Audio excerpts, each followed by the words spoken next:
Hello and welcome to the Eternal Quest. I'm Paul Meyer. The powers of native shamans throughout the world are drawn from a variety of sources, not the least of which are the tools which they employ. These powers are also reflected in the name of the shaman.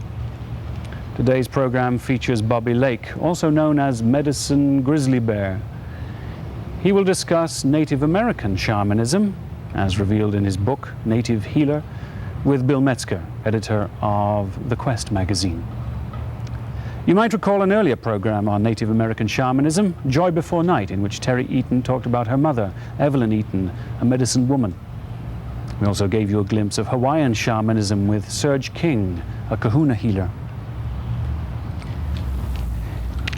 In this program, Bobby Lake, a member of the Seneca Cherokee tribe, talks candidly about being a medicine man, about how one is called to be a healer, about the trials and tests of the candidate.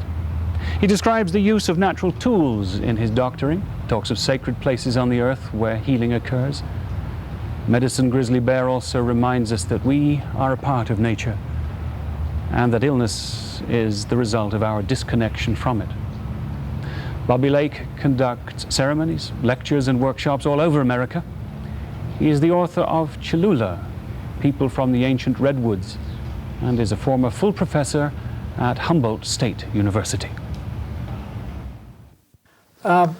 You've been trained as a native healer by some 16 different healers of various traditions, very eclectic training it sounded like. I'm wondering if first you could tell us how Native American healing differs from modern American medicine.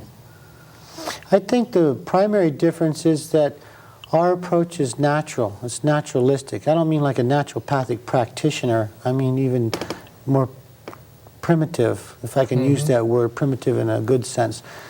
Going back to the approach of that the human being is a natural person and you're part of nature, and realizing that a lot of sicknesses and illnesses that people have can be directly attributed to their disconnection with nature. So we look at the person as a whole person, their mind, their body, their soul, their spirit. We use natural objects, nature itself, plants and herbs and natural forces in nature to doctor that person. That's, I think, the primary difference there. There's a real recognition that all of life participates in the healing process. Yeah, that's the second, I think the second significant difference is that in Western society, and I don't mean this in a derogatory way either, that you're an object to be treated. You know, let me run a scenario by you, for example, or a role play here. You know, you have arthritis, you got crippling osteoarthritis. So you make an appointment to go see the white doctor or the Western physician. You go into the office, you know, the first thing they're going to ask you is how you intend to pay for this. Do you have insurance coverage? Can you write a check, or how much you're going to put down? They're more concerned about the money first. I'm not saying all of them are like that, but let's say the majority of them, realistically, that's the first thing that comes out of their mouth. And then you have to fill out forms, and you sit around and wait anywhere from 45 minutes to an hour and a half in a cold, sterile type of environment. Then you go into the doctor's little room that he or she puts you in, and you're lucky if they spend 5 to 10 minutes on you. And you're sick, you're in pain, you're worried, you're sitting there all by yourself, scared, looking all around, not knowing what's going on, and you ask them questions. The majority of physicians won't tell you. They're going to run urine tests, blood tests, lab tests, this test, x-ray, all kinds of different tests, then draw some kind of conclusion. So you're still kept in a state of suspense while you're waiting in there, or you might have to come back a few days or a week later, and then more than likely they're going to give you artificial medication to deal with it. Now let's switch over to the native side. Depending upon the tribal system that you subscribe to, you're raised in, or the type of native medicine person you go to, they will, in the old days, they doctored you in medicine lodges. A medicine teepee, a medicine lodge, the sweat lodge, maybe even a cave in nature. They did most of their doctoring outside upon the earth and within nature, where the forces and the powers and the energies are stronger. And this was a place set aside specifically for that purpose Yes. and no other purpose. Exactly. Yeah, with the forces of acculturation and assimilation, you know, they moved into houses. So even there, like one of my trainers lived way back on the mountain, he had his main house. He never did no doctoring and healing in that house. That was for family functions and affairs only. And out back, he had a doctor house. Rolling Thunder was like that too, by the way. Oh, there was instances and situations where he had to go to somebody else's house to doctor or even doctor people on the spot. But fundamentally, we prefer to do it out in nature. Or you have a teepee out back. I still doctor people in the sweat lodge. I take them to caves. I take them in the ancient redwood forest, to a waterfall, to a lake, a pond, or something. And when I do, the healing process is always more powerful and stronger. And the other factor about that is that the patient is directly involved in his or her own healing process. You're not an object to be treated. You're a human being who, and the family's oftentimes included. So you got a support group, you got a support system, right, that's involved in there. Now this person, going back to the example, who has arthritis, they're in pain, they're suffering, they're all twisted up. Physically you can see it. But we understand that that sickness has its roots in the spiritual basis. So in order to really heal that person, to cure that person, to get to the cause of the person, you have to go back into the spiritual. It has manifested itself forward into the physical. So we're more concerned about making sure that person gets well, and when we doctor them, we're doctoring their mind, their body, their soul, and their spirit. And by connecting them up with nature, you really are grounding the healing process in the earth. I'll talk about it from the medicine person's perspective, that there is healing energy in the earth itself. Just like we know for a fact there are certain places in nature, and I believe I wrote about this in one of the articles for your Quest magazine called Power Places or Sacred Places. And if you take a sick human being there, injured, sick, diseased, or whatever, and you do things according to ritual in the right and proper way, as been taught to you and prescribed, that person, 9 out of 10 times will be totally healed, completely healed. You know this from experience. Yes, I do. Yes. Now you've brought some objects with you that you use as part of the healing ceremonials, I guess. Would you tell us a little bit about them? Well, these are what you might call tools of the trade. These are some of our power objects. And different tribal systems have different kinds of spiritual tools and power. This is the power objects. This is a rattle. And it's a rattle that's made out of a gourd. There's many different kinds of rattles. I have a turtle shell rattle that I use a lot in doctoring. I use this rattle mainly in a social cultural way for social cultural type songs, and I feel comfortable bringing this one out. The other ones that I use in doctoring, for doctoring paraphernalia, I don't bring that out and expose that too much to people. I keep it away and keep it protected and smoke it up and keep it clean. And it might be a turtle shell rattle. It could be made from buffalo skin, deer skin. There's deer hoof rattles. There's many different kinds of rattles. And this one's a squash rattle, okay? And it has the 4 colors of 4 powers of creation painted on it. White is for the north, it's air, the first power of creation. Red is for the east, it's fire from the grandfather sun, the second element or power of creation. Yellow for the south, sometimes you have green, which represents the earth, the third element or third force of creation, the earth itself. And black represents the west, the darkness, the unknown, it's water. So the 4 powers, the 4 forces are there. I have here my little medicine bag, and frequently I carry either tobacco in there to pray with.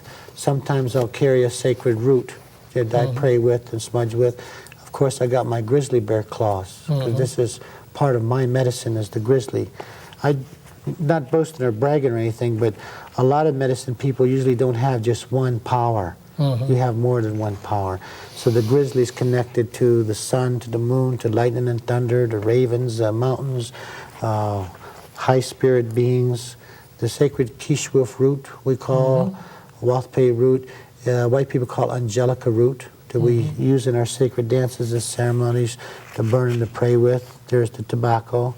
I can't show you everything. I got to have some secrets. And then Seems fair. this quartz crystal. You know, a lot of people, I hear people say, well, you know, crystals are just a fad, or crystals are a white people's game, or crystals are a New Age game, and this and that. You know, for thousands and thousands of years, some of our native people and certain medicine people use quartz crystals and other rocks, many different kinds of rocks, for seeing, for diagnosing a person's sickness, for healing a person's sickness. They use these in many different ways. So rocks have power. The feathers are very important.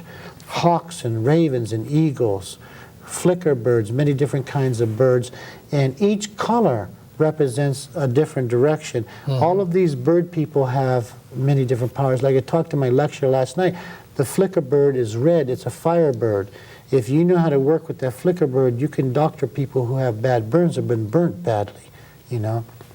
The hawk is a good seer. The hawk is a good protector.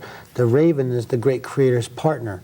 The raven is the only bird that I know of, and I don't know everything, but that I know of that has enough power to go over to the land of the deceased. So if you're in a coma and the white doctors say you're dead, your soul might be over in the spirit world, or it could be wandering around somewhere.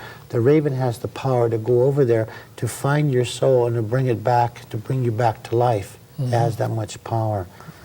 And of course, I always got my grandma here protecting me. Yes. It's a female grizzly bear tooth. That's part of my medicine that I use.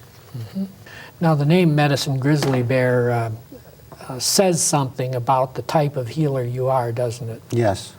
And what exactly is that? Well, my first name was Haguia Disas.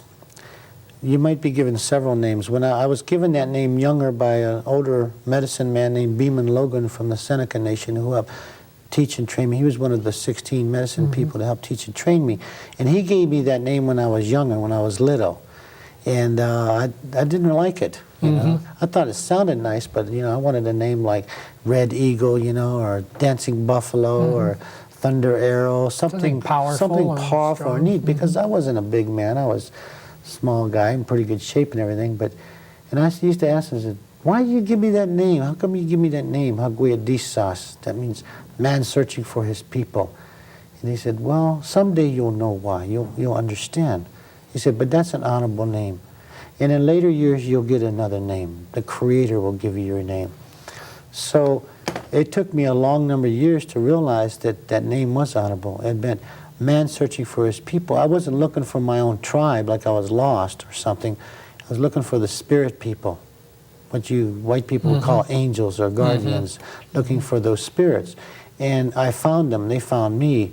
And then because of that was part of the calling. And when I went through the different hardships and sufferings and sacrifices and the training, then it come time to get a new name. Now, typically in most tribal systems, depends on where you come from, they may vary. At the age of about 14 to 16, you go on a vision quest.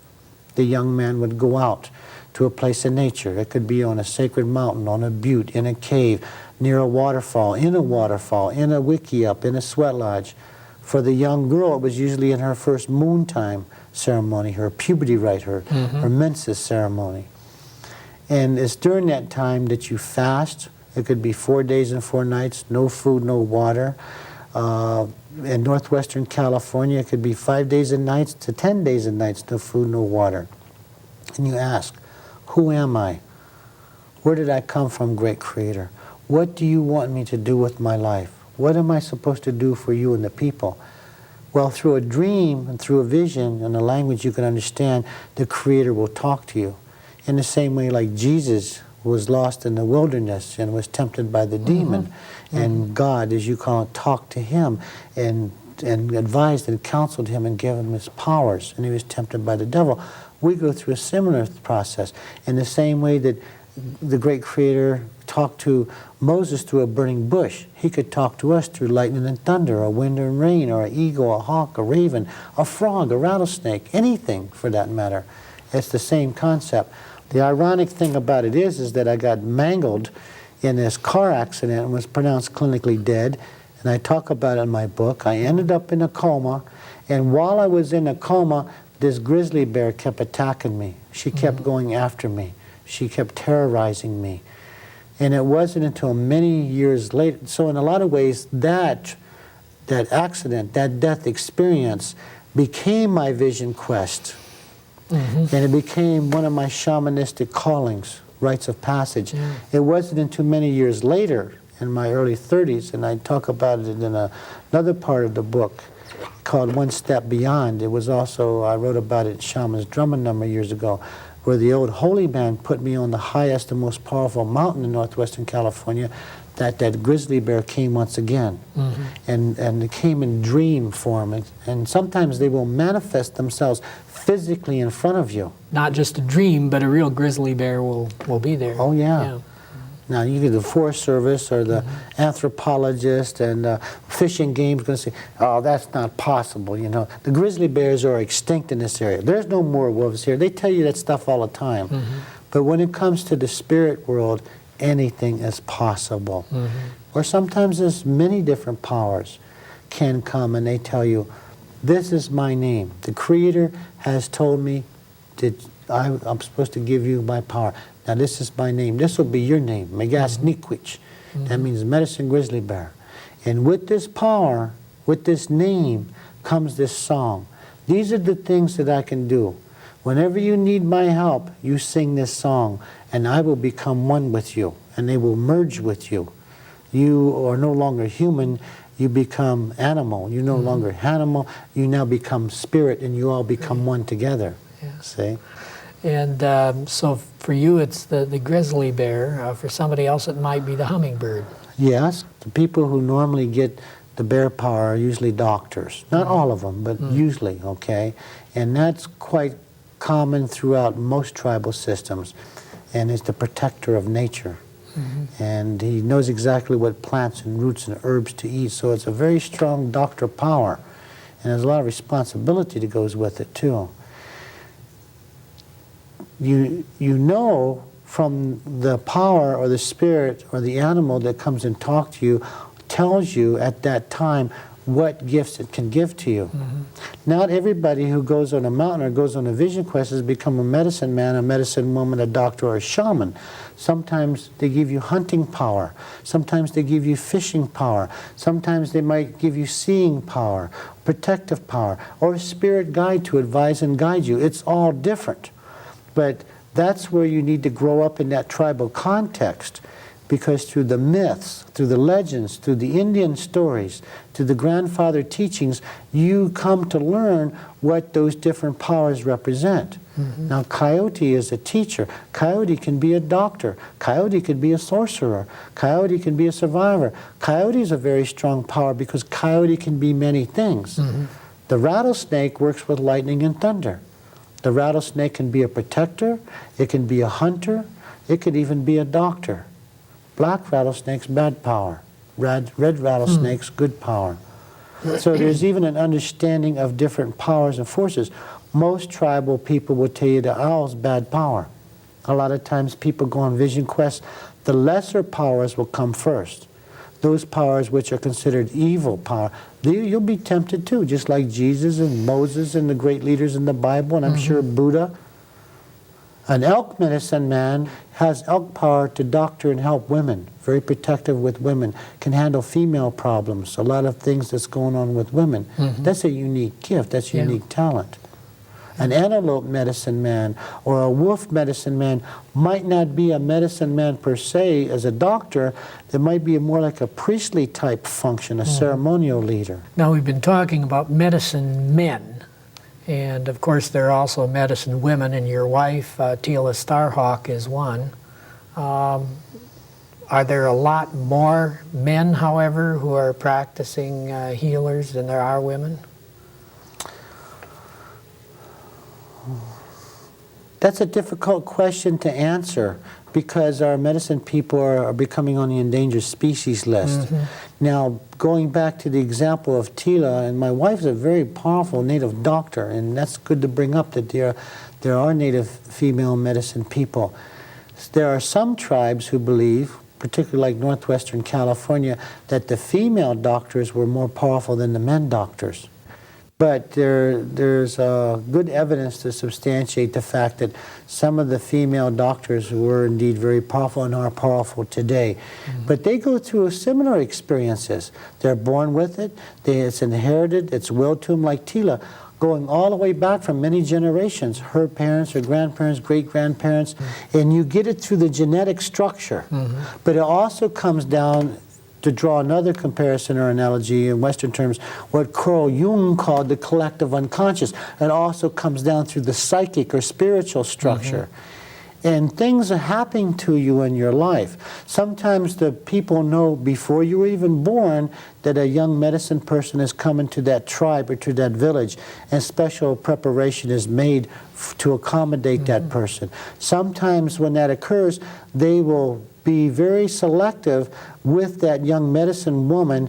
You know, they'll work with her, they'll pray on her, they'll take her to different power places, they'll strengthen that child and bring her up to the cultural matrix so that she can keep her powers intact. That sort of seems rather similar to the Tibetan Buddhist tradition in terms of knowing that somebody is going to give birth to a healer, or somebody is going to give birth to a great lama, a reincarnation of a great lama. That kind of, there seems to be some similarity in the two traditions, isn't there? I think there's a lot of similarities. In fact, I think there's some universal truth and similarities. I've talked to African medicine people. I don't like to call them witch doctors, okay, but African spiritual leaders. I've talked to Hawaiian kahunas. I've talked to Asian, Chinese, and Japanese healers and spiritual people. There's a lot of similarities in the belief systems and practice. Eskimos and Aleuts when I was up in Alaska, there's a lot of similarity. You were saying that that native healers really are an endangered species, and I'm wondering what part of it obviously is that young people today, being exposed to Western culture and so forth, are not as interested in becoming healers. Is that correct? I think part of that is correct. I think it's a lot of different influences and variables. For example, going back to the theory, we could call it theory if you want, to me it's a reality, that you're born with it, you inherit it, it's willed to you. Yeah. In the olden days, 1800s, let's say, Western society, when they wanted to wipe out the native tribal systems, what kind of genocide did they begin to enact? The first thing they did is you go after the leadership. You kill off the medicine men, the medicine women, the chiefs, the leaders of any tribal system. That's just typical, what you might call military psychology. That had something to do with it, okay? Because it breaks the flow of the teaching, of the chain training, of the genetic structure that's going down through. You're following what I'm saying there, right? Then the other influences that had an impact upon taking our young children away from their mother and father, their tribal and cultural matrix, putting them in boarding schools 3,000 miles, 1,000 miles, or whatever, away from their home, and forcing them to learn a different language. Let's be frank, brainwashing them, whitewashing them, trying to convert them into something different is bound to have a mental, emotional, physical, cultural, and social impact on them, and it has had. So a lot of these native people who came back from these boarding schools and into the reservations, they became Christianized, or they even became atheists. They didn't want anything to do with their heritage and culture. I'm not saying all of them are like that, but that's another influence. Another influence is the drugs and the alcohol and the diet, the poor diet, and the diseases and all these other things that was brought into our native systems, whether they're on a reservation or in the urban sense. Then the last variable is the impact on the environment. See, we draw our knowledge, our teaching, our training, our spirituality, and our tools, our doctoring tools, our gifts from nature itself. So if you pollute that waterfall, you take over this ancient healing ground over here. If Western society wipes out a whole species of hummingbirds, and you get your power from the hummingbird, or kills off all the rattlesnakes, or I could go on and on and on, right? Or desecrates sacred mountains where we train, that's going to impact it. What's going to happen? Is there any real possibility, you think, that this native healer tradition can be preserved? That is a hard question to answer. I think it's in the hands of the great Creator. I can tell you this much, that you think of the 16 different elderly medicine people from different tribes who trained me since I was a little child, since birth, there's only about 3 of them left. Okay, that's bound to have an impact. That's happening all over across the United States. Our elders are rapidly dying off, and with them are going storehouses of knowledge with high tech, which can have a lot of positive impact and benefits to the native people, but as it moves in and encroaches upon reservations and communities, it's going to impact in a way that it's hard to explain the energy forces. It interferes with the doctor spirits who have their abode in that area, and interferes with the healing process. That high-tech energy doesn't get along with the spiritual energy or the spirits. The only way to keep those images and those powers and symbols alive in our brain and in our unconscious is to spend time in nature, to be exposed to it, to learn the Indian stories, to participate in the sacred dances and ceremonies and rituals. But I see that there are certain places that the Creator is selectively choosing different young ones. I've encountered them. They might be 4 years old, they might be 1 year old, they could be 13, they could be in their 20s. I've even seen some late bloomers, older than, and I'm not old by any means, but like in their 60s and 70s. Just getting the call at that stage. Yeah, yeah, I've seen even some white people and black people and Asian people who the Creator is choosing right now to wake up. So that the only way I can answer that question is that, hey, it's in the hands of the Creator, you know, and that as our native people, and we deserve the right, and we should have the right to try to become more educated and to progress in society like everybody else, but there's a price to pay along with that. And that price can be the loss of cultural integrity, the loss of the spiritual knowledge and powers and abilities.